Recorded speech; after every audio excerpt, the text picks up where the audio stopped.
Business is simple. It's just not easy. We focus on three things to help you run and grow your business more easily: talent, sales, and how to scale. This is the Talent, Sales, and Scale Show.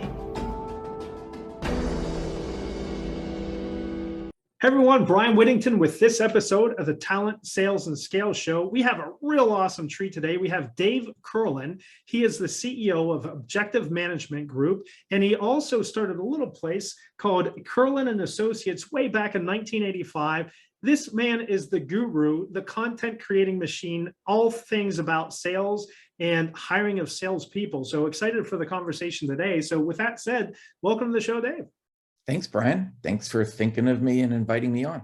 Yeah, really excited about this. I've been following your content for years, and especially in your approach and how you go about hiring salespeople. So before we dive into it, one of the questions I always ask is, so you've been training salespeople since 1985. So what? You wrote a book in 2002. Yeah, you have more than 2 million now assessments done, strictly sales assessments. Why in the world should anyone listen to you about how to hire salespeople? Well, they shouldn't. There's plenty of people to listen to. And I'm serious. There are plenty of people to listen to when it comes to hiring salespeople. But I do know some tricks. I do know some best practices. And I do have some tools that make hiring salespeople less miserable, more consistently effective, and with longer term success. So reduce turnover, more quota busters. And if that's important, you should listen to me. Got it. Well, and here's the curious thing, because you nailed it, right? You can talk, everybody has an opinion on that ideal salesperson. And one can seriously argue and legitimately argue that there isn't an ideal salesperson that's just a blanket type of salesperson. And if I'm not mistaken, yours is called the Sales DNA, right? As part of the assessment that you do? Part of it, yeah. Okay, so why don't we unpack that? Is there truly a sales DNA that somebody's born with? Is that what we really have to look for? Well, let's use a couple of examples. So DNA represents 6 of the 21 sales core competencies. Okay. And DNA is a collection of strengths that support a salesperson's ability to execute on sales process, sales methodology, sales strategy, and sales tactics. So when it presents as a strength, it supports those 4 things. When it presents as a weakness, it sabotages those 4 things. So for example, most people are familiar with the Challenger sale. Very much, you're right. It's been popular for the last 10 years or so. But it's challenging. The Challenger sale is challenging. Most salespeople can't do it. Why? Because they don't know this, but it requires a sales DNA of 82 on a 0 to 100 scale. You've got to be really, really strong in here and up here in order to push back and challenge prospects the way they would have you do that. Another example, you could be a pretty good salesperson and not be an ideal fit for one company, and you could be a mediocre salesperson and be a perfect fit for another company. So much of getting the fit right when it comes to sales selection has to do with understanding what's being sold, who it's being sold to, who the competition is, and what kind of unique challenges present when it comes to selling that product or service to that particular audience.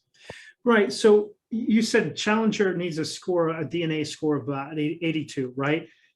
How, if you're looking at, and you just said it, different products or different offerings are going to require different skill sets.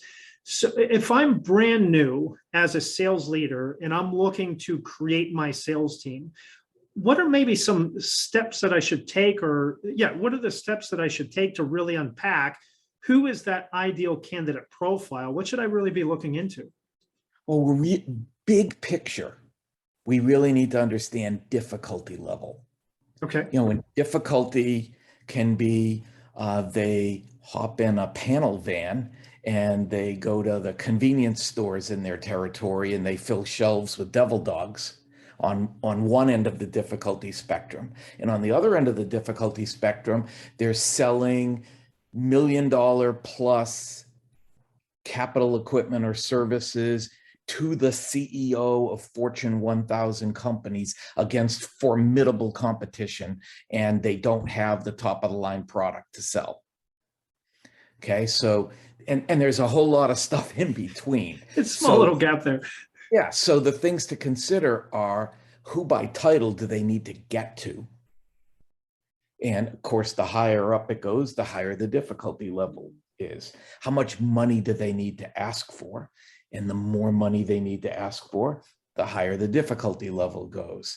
How much competition is there? And the more competition there is, the more difficult it is. How much resistance is there initially when they call or show up for the first time? How much interest is there? How much do they have to overcome in terms of where their product is on the spectrum of fantastic to eh? So each one of those things present challenges. The length of the sales cycle, how many people get involved in the decision-making process. You know, sales cycle length goes from one call close to relatively short, 30 days, to a average sales cycle of 3 to 6 months, to a long sales cycle of 6 to 18 months, and then government. You're right, exactly. Or K-12. So there's so many different parts and pieces to that. And if we broke it up to say, let's say 4 simplistic, and I think this is where a lot of people look at it. If we broke it up into 4 simplistic, you have that small SMB, right? So let's call it that small SMB. So it's going to be a month to 3 month kind of sales cycle. Then you have maybe a more of a complex, call it an enterprise sale. Then you have an account sale where once you win the business, then it's cross-sell, upsell, maintain, and they're going to be your account managers, your customer success managers doing that. And then how do you do, say, a commodity type sale? Because there's so much of that out there, and especially as they're trying to commoditize everyone. And by the way, you do have a commodity, right? I know everyone out there is like, oh, we're not commoditized. You are, because if you can't differentiate yourself too terribly much because you're cutting edge technology or some, fix it better than anyone else, that lasts about 3 months, and then you get picked up as a commodity again because they shove it down there.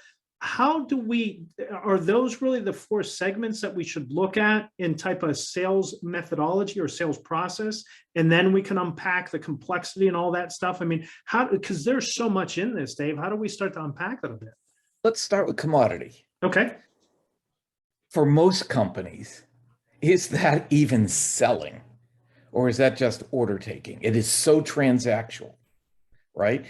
You've got the same thing as everybody else. It's around the same price as everybody else. It looks the same as everybody else. It's just got a different brand name on it, or you're a distributor and you've got everybody's brands, but they can get it anywhere. They can get it from anyone. The difference in pricing is relatively small. The margins are razor thin. Order takers. Anybody could sell that stuff. So what those people should be doing, if you're in a business that's truly been commoditized, you ideally would want salespeople who could sell your company to the account and not just keep quoting on orders and winning 1 in 5. Let's get beyond orders and beyond quotes and beyond proposals, and let's get a contract to do business with this company for 3 years. Now, if that's your plan, you can go out and hire a real professional salesperson who's got the skills to go out and sell 3-year contracts. But if you want to keep quoting and proposing and winning 1 of 5 deals at razor thin margins, anybody can go out and quote business. You don't need a salesperson. You just need a professional quoter. Now, I know I'm going to make some people angry on this, but let me put some context to it. I'm not talking about selling rocks or selling commodities on the open market. I'm talking about things that are difficult to deal with. So if I'm selling data, if I'm selling managed service providers, things along those lines, it's really difficult to differentiate. And so those people there, we're looking for those to be able to sell the company, sell the vision, but they better have a really good service offering, I would guess, for them to be successful, to be able to differentiate. Yeah, they need to be, the key word is differentiate. Yeah. And transactional salespeople, their only means of differentiation is trying to come up with the lowest price. And news alert, only one company can have the lowest price. You can't all have the best price. So that's kind of a losing proposition. It's a race to the bottom. So differentiation takes place at the salesperson level. You can look at any buyer survey where they go out and talk to people who buy services and products. And they all say the same thing every single year. And that's that differentiation takes place in the field. So they end up going with the salesperson who provides the most value to them. And what does that mean? It means they get them better, they understand them better, they're bringing some value other than the actual product or service that's being sold, and they connect with them. So they're not differentiating on price, they're differentiating on value. And today, the salesperson is the value. So it's not the value proposition, and it's not that added val, it's salesperson as value. And most people in that space, they tend to sell on relationship, right? It's all about the relationship. Would you agree with that? Is that what the test would say, or is it different than all about the relationship?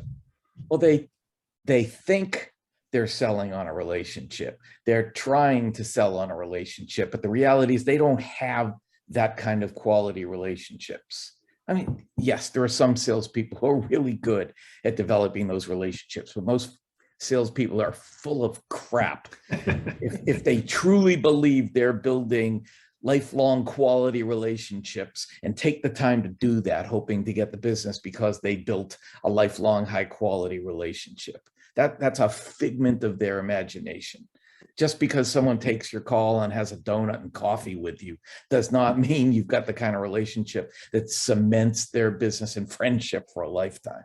Yeah, no, because it's really not about and I always say this, it's not about the relationship. It's, do they trust you? Do they believe that they understand you? And I think you're pointing it out. It's not the value necessarily of that your hard to differentiate offering. It's really, are you bringing value that you're, and I don't want to use the term, but I'm going to use it anyway. It's that trusted advisor, that they know that they can trust you, that they know, oh, Bryan or Dave, those are the people that can solve my problems, even though it's not related to their offering. Boy, they just seem to know everybody, can connect me to people, and they really help me out. So is that what we're really looking for whenever we're talking about hard to differentiate? The trusted advisor is exactly what we're striving for, not vendor. And I'm infuriated by how many salespeople still refer to themselves and their competitors as vendors or suppliers or even resources. Screw being a resource. How does that elevate you? Trusted advisor or nothing. Yeah, exactly. Now, what about, can I have a test or an assessment that's specifically geared to that? Or is it one size fits all kind of deal? Well, we customize the specifications for each role at each company. So think of it this way. OMG knows what it takes to succeed in sales at all 5 of those difficulty levels. But in addition to what it takes to succeed at a difficulty level, a role at a company has specific requirements for success. At our company, in order to be successful, you have to be able to do these things. And we help companies figure out what these things are. And then we tune their candidate assessment so that it's helping to identify and select the people that have what OMG needs to see in a salesperson at that difficulty level and what the client needs them to be able to do in order to succeed. And when those two things get married together, we have unbelievable accuracy and unbelievable predictive validity. Okay, so we'll come back to that predictability and that accuracy in a little bit. Let's move up the chain a bit, and I would think in level of complexity, we go from that hard to differentiate, have to build trust quickly, likely be able to close, bring value and trust throughout. So that's that commodity side. And then we move up to that small to mid-sized business salesperson. What are we looking for there? What are the main components that we should look in that person? I don't think it changes much. Okay. If it's a complex sale, and my definition of a complex sale might be different from yours. Complex for me is anything that takes longer than 30 days and where we're not the low price, the market leader, the brand leader, anywhere we don't get invited in on the red carpet. We have a story to tell. We're the new guy. We have a new technology. We're higher priced. We have something that's different than everybody else. That's the complex sale. It's not so much determined by price or by what the product or service is, as much as how much adversity is there at beating the competition that makes it complex. So 1 part length of the sales cycle and 9 parts complexity in terms of having to beat somebody else, being the underdog. And I think when you have a longer sales cycle and you're the underdog, it's complex. Interesting. Okay, so you're taking. So I don't think it requires a different type of salesperson to sell to a smaller business or a medium business, or a large business or an enterprise. I think patience is more important. So in a shorter sales cycle, there is a specific salesperson who has specific sales DNA, who is a good fit for a short sales cycle. You take that same person and put them in a longer sales cycle, and they don't have the patience to wait 6, 9, 12, 18 months to nurture this opportunity along. And I'm that guy. I don't have the patience for a sales cycle that's going to start over 3 times with 3 different decision makers. That I would not do well at that. It doesn't mean I couldn't do it, but I wouldn't last. Okay. And then there's the person who comes from selling in a long sales cycle, and you put them in a shorter sales cycle and they don't have the urgency. They can't pull the trigger. They're just used to doing all this nurturing and waiting and meetings on end, and they can't smell the opportunity when it presents itself, and they lack the urgency to get it closed. So while there's more to it than that, and I oversimplified it, that's more of a differentiator than the size of the company that they're calling on. You know, another thing would be someone's ability to deal with the politics of a larger company and the decision-making structure of a larger company, which is quite different than what you're going to deal with in a smaller company, where you might talk to one person who's the decision maker who will get it done. So those kinds of differences are more significant than the actual size of the company they're calling on. Which is all really good points here. And what I just jotted down is, would you say then it's more the character of the person, the experience that person has with their sales history, or is it their specific tactical sales skills? A, B, or C, door 1, 2, or 3. I'm going with door number 2. It's their experience. In this case, they've done it before. And if they've done it before, if they've done the thing you need them to do before, they can do it again. But you take someone that succeeded in a big, huge company and you put them in a different, unfamiliar role, calling on different people than they called on, against different kinds of competition, against different price points. And just because they succeeded over here in scenario A does not mean they're going to succeed in scenario B, and vice versa. Okay, so really, even if they have those success characteristics, we're going to look at the experience level first. Second. Okay. What would be first? I'm going to make sure they have the selling ability first. When I'm going to look at them, if they haven't been recommended by OMG's candidate assessment. So if that comes back and says not recommended, doesn't matter what their experience level is and what their resume says, why are we wasting time talking to someone who's not going to succeed in this role? And if the assessment says recommended, now let's take a deeper look and let's make sure that they've done this before and that you like them. No, let's push back. So we'll take that HR person, right, the recruiter person, and push back on that. There's one person that comes to my mind. He believes so fundamentally in assessments that a person can show up 4'3", but if the assessment says the person's 7'3", they're going to go with the assessment rather than what's right in front of them. So how are you saying that we should look at the assessment first and foremost, and not as a part of the picture? The assessment is one of many pieces, but it's the first deal breaker piece. So the assessment should be used to weed people out. Okay, this person does not have the motivation to succeed. So next, this person does not have the sales DNA required. Next, this person does not have the selling capabilities required. So next, this person has all the things we're looking for. So now you can talk to them on the phone, you can schedule an interview, you can look at their resume. Now you can invest some time in this candidate. And even though they were recommended, that could turn into a no if you plain old don't like them, right, if you don't think they fit into your culture, or they haven't done it before. What would you say to the people that have ended up doing well in a sales role but assess horribly? Because there are a few out there. What would More you than say? a few. Yeah, exactly. So what would you More say to than them? a few. Well, the data is pretty strong on this because we track this stuff. So the candidates where OMG says not recommended, who get hired anyhow, yes, some of them succeed, but 75% of them fail inside of 6 months. Wow.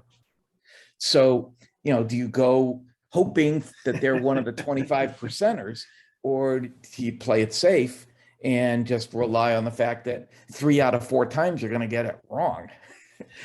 Now, let's say that we didn't have assessments, right? Which, how many, would you say the majority of companies out there, Dave, are not using assessments in their hiring process? You would or would not? I would say they're not. Okay.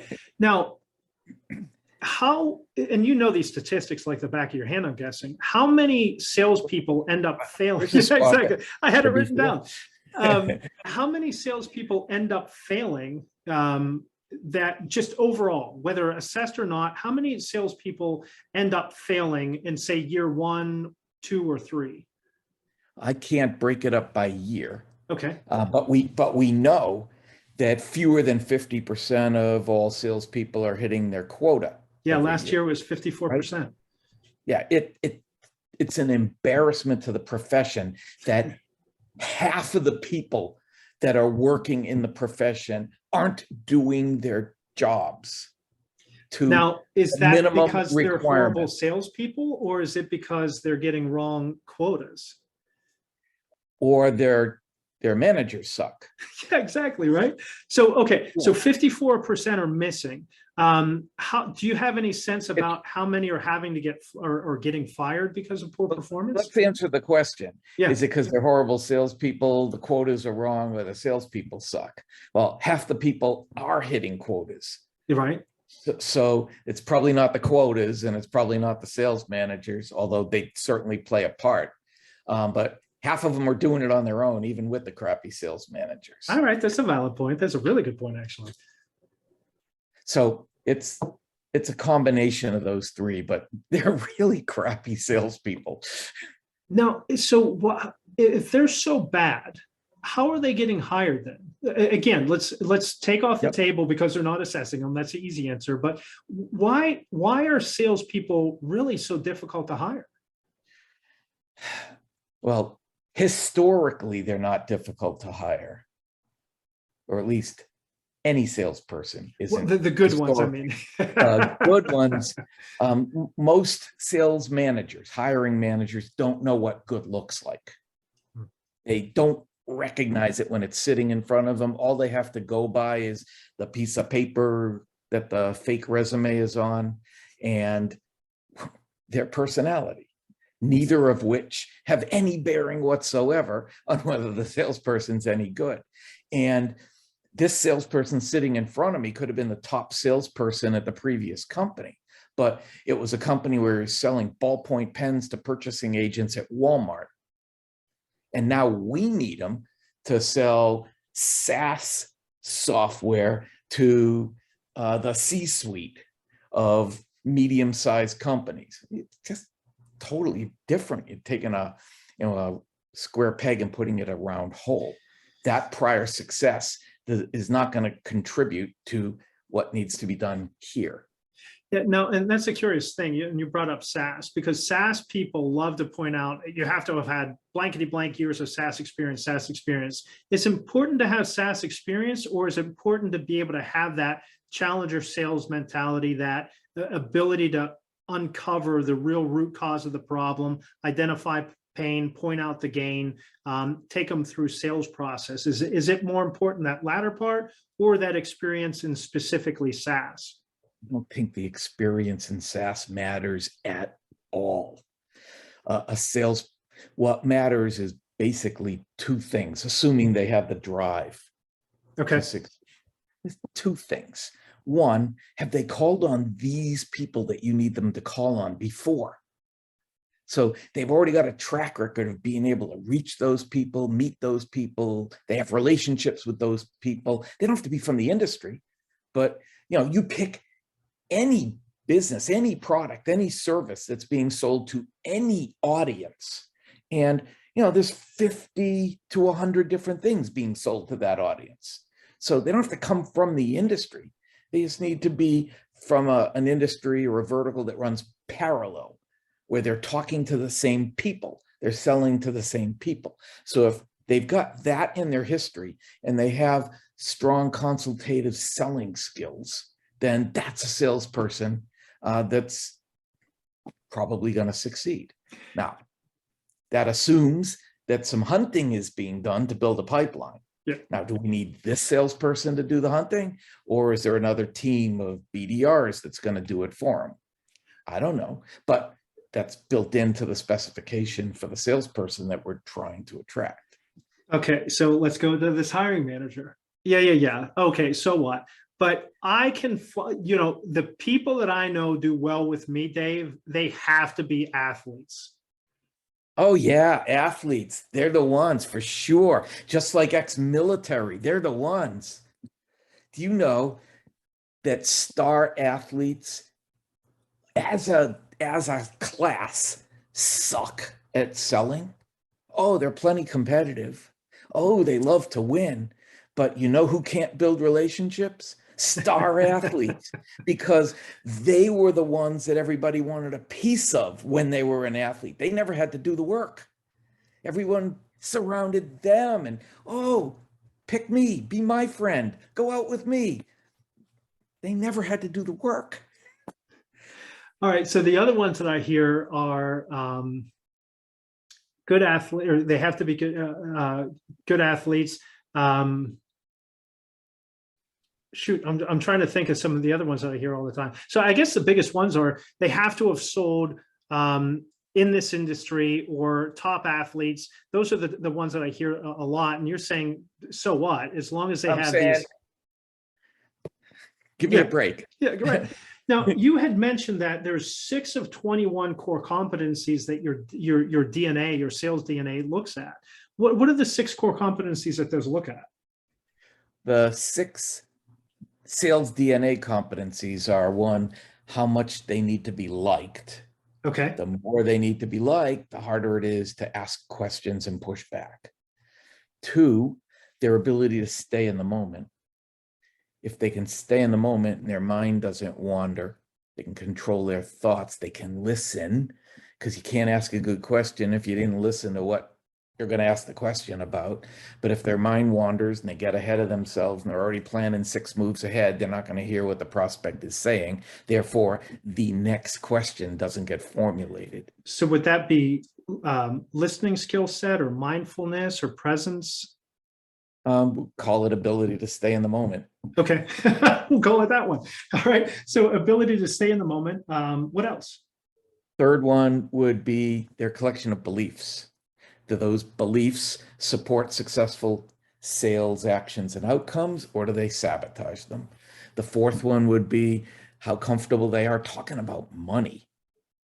Salespeople are atrocious when it comes to asking about budgets, and even worse, when there is no budget or there's not enough in the budget and they're just not comfortable having a financial conversation with somebody to figure out where the money's going to come from and how they're going to get it. 5, rejection proof. That one kind of stands on its own, but it's not fear of rejection. It's how quickly they can recover from rejection, get right back on the horse. And then the last one is what I call supportive buy cycle. That's how the salesperson goes about making a major purchase for themselves. And that consists of a bunch of things. It's how much is a lot of money, at what threshold, which influences what they can sell. If they think, $50 is a lot of money, they're not going to have much success selling something that's 10 grand. Yeah. Whether they research, if they research, they're ripe for getting their brains picked for free. And if they don't, they probably won't. Whether they comparison shop, which makes them vulnerable to the prospect who wants to talk to you and 5 others. Whether they price shop, which makes them vulnerable to the prospect who wants to buy the lowest price. Whether they think it over at decision time, which makes them vulnerable to every put off that God ever invented. And whether they like salespeople and getting sold to, which tells us whether they're going to overcompensate for the salespeople they don't like. Unpack that last one a little bit. I've not heard that. Okay. There's about a third of all the salespeople that are out there actually hate being sold and don't like salespeople. And they're out there overcompensating for what they perceive are dishonest, shady salespeople. Trying not so to they be want to make salesy. sure you know everything, and they want to tell you everything, and they want to be so honest. They don't sell anything. And I don't believe for a second that there's a place for dishonesty in sales. You should sell with integrity, but that doesn't mean you have to tell people shit they don't want to hear. Exactly. They're boring. And it goes to oftentimes, and especially whenever we're talking about the complexity of sales, oftentimes it's there's tension there, and there has to be tension because you're asking these people to change their behaviors, change their beliefs, put their political capital on the line. And there's definite tension there. And if you don't run into that tension, I would think that you would do pretty darn poorly in sales. Well, a great example of that is when faced with an objection, or what somebody perceives to be an objection, which is really just a prospect's opinion. Right. Salespeople tend to go to what they know: talking points, bullet points, logic, features, benefits. And what they don't realize is, to a prospect, that is what sounds like the hard sell. It's here we go.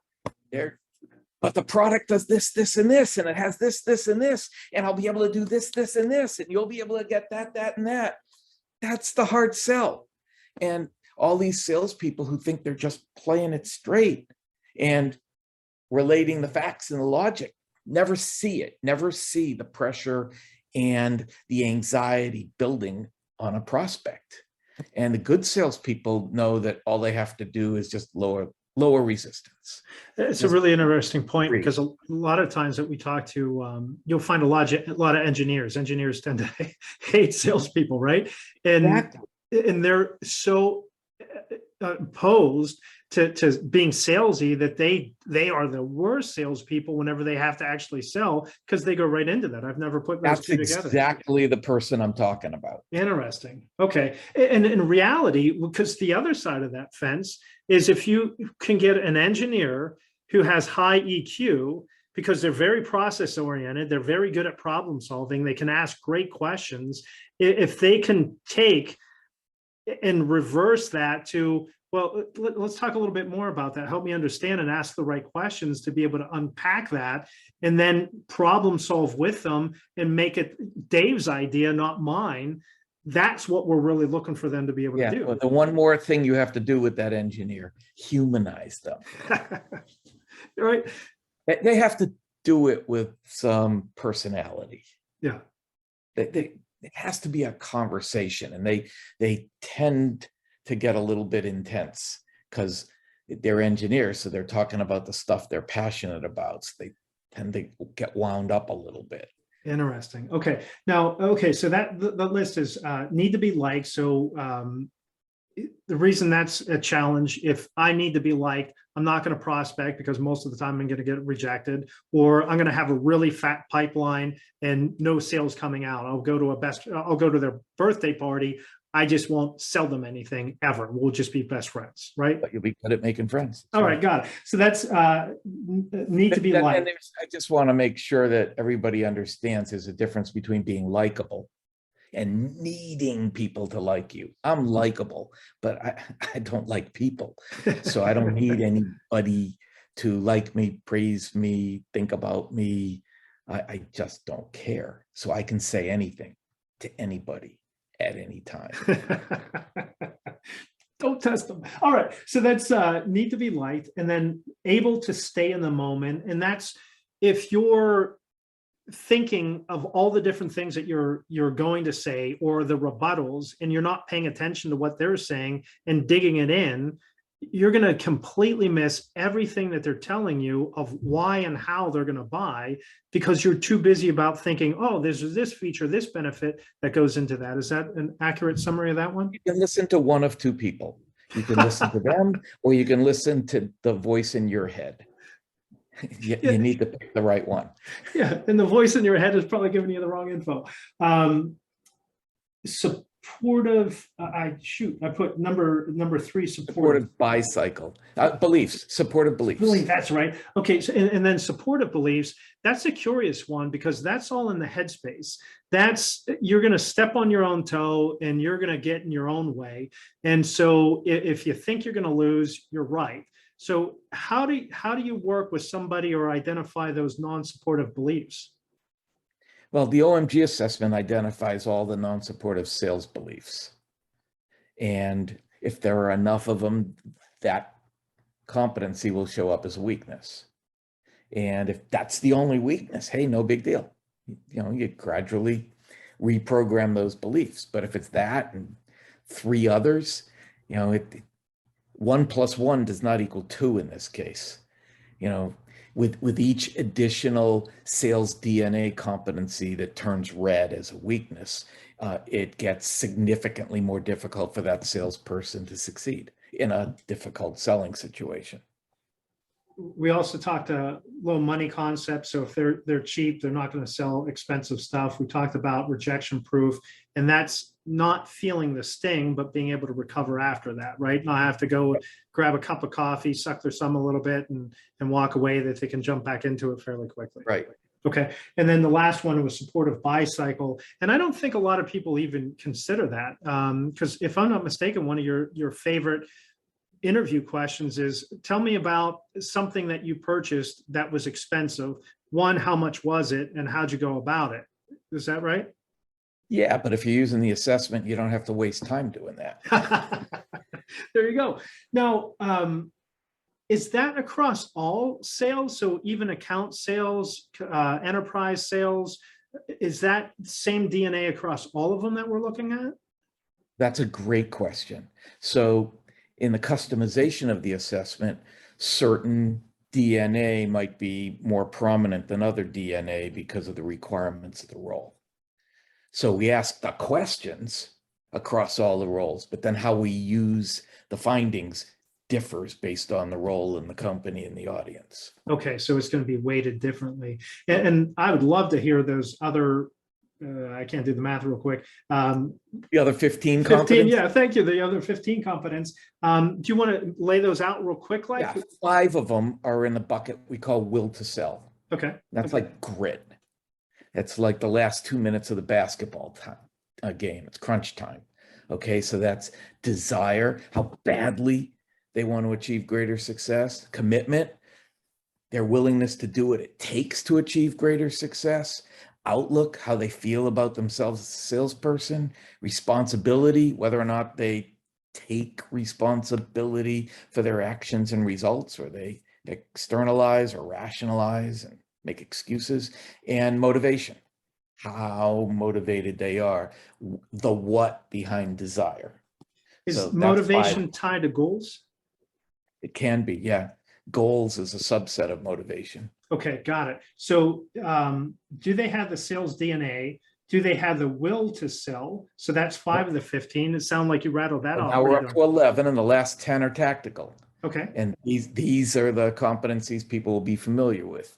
That's their ability to hunt, their ability to reach decision makers, their ability to build relationships, their ability to take a consultative approach, their ability to sell value, their approach to presentation. That's not presentation skills. It's literally, do they present the right things to the right people at the right time for the right reason? Approach. Their ability to qualify, their ability to close, their ability to use sales technology and sales process. Sales technology includes CRM, social selling, and video. Okay. Wow. So you really have Good this. thing I know them, huh? Or you Yeah, would exactly. have. Yep. I said you really know this stuff pretty darn cool. All right, so whenever we're looking at salespeople, then we need to take into account that sales DNA, those six competencies. Is that what you would call it, or traits, characteristics? What's the right word there? It's the 21 sales core competencies. So the 6 that make up sales DNA, 6 competencies. Okay, got it. So we have to take a look at that. We have to look at the level of risk of what they're selling into. How much do we need to be concerned about how well known this offering is? Do we need to worry about, is it the early adopters buying it as opposed to the laggards? How much does the person to whom we're selling, how much does that play into identifying the right candidate? Well, that manifests in resistance. Okay. The newer it is, the more of an upstart it is, the more expensive it is, the more novel the technology is. That all makes resistance to it higher. And the higher the resistance is to that product, that company, that offering, and therefore that salesperson, the more difficult the role is. The more difficult the role is, the higher we need for a sales DNA score. Got it. Okay, so interesting. So if I have, for example, if you're selling industrial batteries to industrial accounts, which could be like a golf course, and they have a fleet of golf carts that run on batteries, maybe you only need sales DNA of 66. But if you're selling, like we talked about earlier, $10 million projects to the CEO of Fortune 1000 companies in an 18-month sales cycle against 7 formidable competitors, you need sales DNA of 82 or better. okay. Now is And 82, I was just going to ask, is that range in 82 or between. better kind of your top performers? Yeah, most of the top 5% have of all salespeople have sales DNA over 82. Top 5%. Yep. Wow. Okay. The other interesting thing about the top 5% is we measure 3 different kinds of motivation. We measure extrinsic motivation. That's what we used to call money motivated people. Okay. Intrinsic motivation, those are the people who love what they're doing and want to make the world a better place and doing it for self-satisfaction. And we measure altruistic motivation. Those are the people who should be in customer service. Literally live to be of service. Almost all of the extrinsically motivated salespeople are found in the top 5%. Interesting. Don't find many extrinsically motivated salespeople down through the rank. They're there, but the biggest concentration is in the top 5%. That's interesting. All of the altruistically motivated salespeople are in the bottom 10%. Now, how about the intrinsics can be found anywhere. Okay, because I was going to think that intrinsic, always looking to get better, would be in the top. But it's really the money motivator. They're everywhere. Interesting. Okay, I wouldn't have expected that. Now, how about if I don't know what type of salesperson to hire? Is there a form or an input that I do to find that right one? Yeah, we work together with the client, whether that's a sales leader, HR, CEO, all three, recruiter, to fine tune the assessment. So there's about 31 variables, and they're sales success variables. So we help you figure out what you really need. And when that's all done, we've spec'd the role for your company. And then the assessment will look for people like that. Now, I'll throw this out there. I think I know the answer, but I'll You've done pretty good so far. Thank you. There's a million assessments out there, not a million, but there's a lot. 100 anyhow. Yeah, right. There's a lot. Why should somebody look to this specifically for sales? And I know that you only do sales, which is a huge differentiator, but why should somebody trust this? Because there's a lot of assessments out there that are really well known and used by well-known players that are horrendous. Yeah. So why should we trust OMG? I can't give it to you in a sentence. Okay. But I can try to answer it. So let's take possibly the most well-known assessment, DISC. DISC's great. It's simple. It's inexpensive. We use it at our company. Takes 10 minutes. For hiring customer service reps. Yeah. We know exactly what a successful customer service rep looks like. Low D, baseline I, little above the baseline for S, for steadiness, and high C on compliance. But there is no sales model on DISC. Everybody thinks high I, high D, hard charging influencer, but those two things all by themselves don't define a good salesperson, because they aren't necessarily hard chargers and good influencers. So there are some great assessments, and you should keep using those great assessments if you want to see how someone fits into your culture, if you want to see how well they build relationships and maintain relationships, if you want a better understanding of what they're like as people, if you want a better understanding of how to manage them. Behavioral styles assessments are great for better understanding how to manage somebody. And personality assessments are great if you want to know what makes them tick. But if you want to know whether they're going to sell your stuff to your prospects consistently and effectively, and they're going to stick around, there is no other assessment that'll do that other than OMG. We should talk about validation. Validation is the high water standard for how an assessment is validated. EEOC requires that if you're going to use an assessment, it has to be validated. And there's all kinds of different validations. I'll give you three. At the lowest possible end is what they call face validity. So you have a third party that does the validations. The third party looks at the questions you're asking and they go, oh, this appears to be consistent with what they say they're going to measure. That's face validity. It's literally that lame. And then halfway up the spectrum is construct validity. That's where the third party would look at the findings and say, oh, the findings appear to be consistent with what they say they are measuring. And they have to do a little work, and it's a little bit more involved than just but that's basically what construct validity is. And then at the top of the food chain is predictive validity, where you have to tie the findings, correlate the findings to on-the-job performance.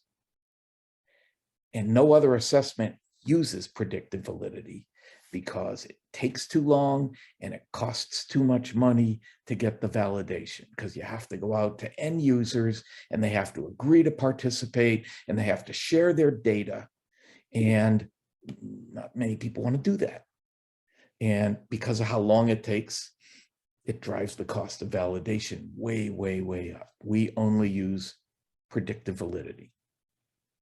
Now, how long does that prediction last? I know sometimes whenever you're looking at the assessments, oh, it's good for 2 months, it's good for 3 months, good for 4 months. Wait a year before you can even do it. Oh, really? Yeah, because you have to find, are they still there? Yeah, it's not very meaningful if you do it right away, because especially in sales, there's a ramp up period. Yeah. Right? So they don't get hired on Monday and then on Tuesday they're killing it. If you've got a company that's got a 6-month sales cycle and a 3-month learning curve, and it takes a month to transition, that's a 10-month ramp up. So yeah, and then average not going to even start bringing business in until month 11 and 12. And average turnover time's 18 months right now, so you don't have a whole long time. Right. So you have to wait a year to get it. So when the third party goes out to validate our assessments, they've talked to end users who have correlated that what the assessment says was accurate when it came to how those people performed. Now, what's the accuracy level? If somebody were to invest in this and start using these assessments, what's the likelihood of prediction? Well, I gave you the 75%. We're wrong at the beginning. Percentage of people who fail after we didn't recommend them, but they got hired anyhow. So we also, of course, track the other side of that, which is the percentage that succeed. So of the candidates we recommend, where a company went through the due diligence process, interviewed them, checked references, and hired them, 92% rise to the top half of the sales force within 12 months. Okay, so you have a 92% likelihood of hiring a top performer, as opposed to a 75% chance of failing, or a 54% chance of not hitting quota, which is what's out there right now with how everyone is hiring. So would you rather a 54% rolling the dice, 75%, which is not insane, following the guidance? Yeah, you have the answer, you're just choosing to go against it, or a 92% likelihood of success? That seems like a pretty much a no-brainer. But 90% of sales leaders trust their gut over anything else. There you have it. Yeah, which is, and it's so curious because there's so much ego that goes into, I know how to hire. It's amazing. It's ego, all ego. Well, I really appreciate this. So I could talk about this all day, and I want to be cognizant of time here. So yeah, right. So let's wind down here. So what do you think the biggest challenge is that sales leaders make, or hiring managers make, whenever going to hire salespeople, aside from not using your assessment? It's ramp up. Now, you might call it orientation, but it goes beyond orientation. Orientation lasts a couple of days or a week. Ramp up is a year. And most companies set salespeople up to fail rather than prepare them to succeed, because ramp up isn't comprehensive enough. It doesn't cover enough. It doesn't last long enough. It doesn't give salespeople enough attention. It doesn't prepare salespeople for what they're going to encounter and how they're going to deal with it. At most companies, ramp up is, here's what you're selling. Here's what to charge for it. Good luck. Let me know if you need anything. Here are your marketing materials. So you're calling ramp up. I would consider that onboarding. That what do you need to know? Where are you going to find it? How are you going to be tested on it, and applied, all that good stuff? Mhm. Okay, got it. So it's critical. And if you want a close second, it would be absolutely sucky coaching. Well, and that brings up another thing. Does your assessment do for sales managers? Because sales managers, that role seems to have changed quite a bit. It's no longer supervisory. It's more coaching, mentoring, and training, and Right. deal coaching and all that stuff, it seems. That's right. And yeah, we have a separate assessment for sales managers. Okay. Yeah, because you need to be able to read the analytics, know all the sales tech and all that good stuff. So awesome. And like you said, the sales management assessment, the key competency that we're looking at there is coaching. Okay. If the sales key competency was the ability to sell consultatively, then the sales management key competency is the ability to coach effectively. Interesting. Okay. Yeah, what we're finding is most salespeople don't even spend 10% of their time coaching. So even if it was good coaching, they wouldn't be doing enough of it. Got it. Okay. Now, how about best business hack that you would suggest in hiring this sales talent? If there's one thing other than using their assessment, what's one thing that they should do? Oh, fix the freaking ads that they post on Indeed. God, they're atrocious. See, the assessment's only as good as the pool of candidates it's being used on. So if you're getting all the wrong candidates into the candidate pool, all you're going to get is a whole bunch of not recommendeds, and you're going to think the assessment sucks. Yeah, there are plenty of bad ads out there. By the way, a quick aside, do you have any suggestions, or they just go online? How do they go about getting ways to write good ads? When an OMG reseller partner provides them with a license to use candidate assessments, they also have some optional training, companion training that goes along with it, which includes better interviewing skills, how to write a winning ad to attract the right salespeople into the candidate pool, how to select the winning salesperson out of the final candidates, how to do onboarding correctly. It's basically cradle to grave sales recruiting process and the skills to go along with it. So it's not a freebie. Not going to divulge it here because I don't want to take money out of our partners' pockets, but it's available. It's in there. So we got to find an OMG reseller or got it. Okay. And now how about books, podcasts, guides that you might recommend? Well, there's a few that are really good. I've seen more guys come and go in 35 years than I've seen stay, but there are some good ones. An up and coming guy whose work around rejection and self-esteem I like is Wally Bressler. I've always liked Keenan's work. I've always liked David Brock's work. Larry Levine, Selling from the Heart. He's all about authenticity. Mike Weinberg, he's one of the few guys out there that's still helping salespeople get on the phone and make calls because calls work because nobody's making calls. 2.1 times more quality conversations according to the Bridge Group in 2021. So 100%. Yeah. So they write, some of them do podcasts. George Bronten, he's the CEO of Membrane CRM that I love. He writes some really good stuff, and I'm leaving people out. There's so many, but off the top of my head, those are some of the people who I read. That's a pretty good list. So, hey, what do you see the future holding? What's coming down the pike? What are you thinking? Oh my gosh, this is going to be horrible, or hey, this is really exciting. What's going to be horrible is when salespeople start to be replaced. Unfortunately,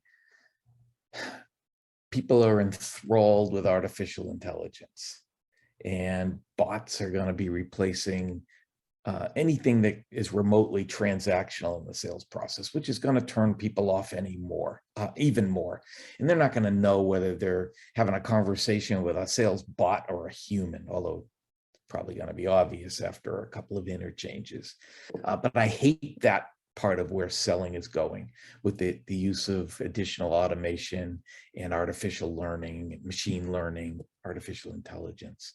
The good stuff that I like is CRM has come such a long way. And I mentioned Membrane, that is such a powerful, useful, user-friendly guide to the sales process with embedded playbooks and no typing and data entry that salespeople hate. So I think that's come a long way. The thing that frustrates me the most is I'm 35 years in and salespeople aren't a lick better than they were 35 years ago. And that's the most frustrating thing. I wanted to leave the profession a better place. And I know the clients that I've touched are better, but haven't made a dent. Well, what was your, you were kind enough to pass along some information, something like 82% of companies now are finally using sales process, or what's the number now? Yeah, it's much higher. I don't have that one on the palm of my hand, but I know it went from like 9% up to better than 50%. I don't know. I don't remember the exact number. It's in one of my 2000 articles. Yeah, exactly. So, and Dave was being a little bit, humble here, is check out his stuff. I mean, he writes all the time. Follow him on LinkedIn, get on his website. There is so much content that he gives out there. So definitely follow him along. So with that said, Dave, who should reach out to you? Why should people reach out to you, and how should they do it? Okay, so if you're a sales leader and you can put your ego aside and you really want to transform your sales organization, you can reach out to me at D Kurlan, Kurlan, at objectivemanagement.com. If you're a sales manager, have your sales leader or CEO reach out to me. Don't reach out yourself, unless you want coaching, and I can direct you to some great online coaching material that'll transform your coaching. And if you're a salesperson, again, have your sales leader or CEO reach out, unless you want some individual training, and I can direct you to some terrific online content that'll transform your sales career. Nice. Okay. So reach out to him. My blog is at omghub.com. omghub.com. That's it. Okay, got it. Well, hey, Dave, I can't thank you enough. Really, really insightful. So summing up here, get the 21 core competencies down that need to make sure you don't need to be liked, make sure that you're able to stay in the moment, make sure that you have supportive beliefs, improve your money concept, get rejection proof. Make sure that you have a supportive buy cycle. Don't over research it. Have the will to sell and use some tactics, would you? Hey, Dave, really appreciate it. As always, don't learn for learning's sake, learn for application's sake. Take this, apply it, use it. Hire some good salespeople, would you? So let's help Dave with his mission to make the place a better world of salespeople. Thanks, Dave. Thanks for having me, Bryan. You did a great interview. I really appreciate that. So, hey, like this, share it, reach out, make Dave happy, would you? Thanks, everyone. See you.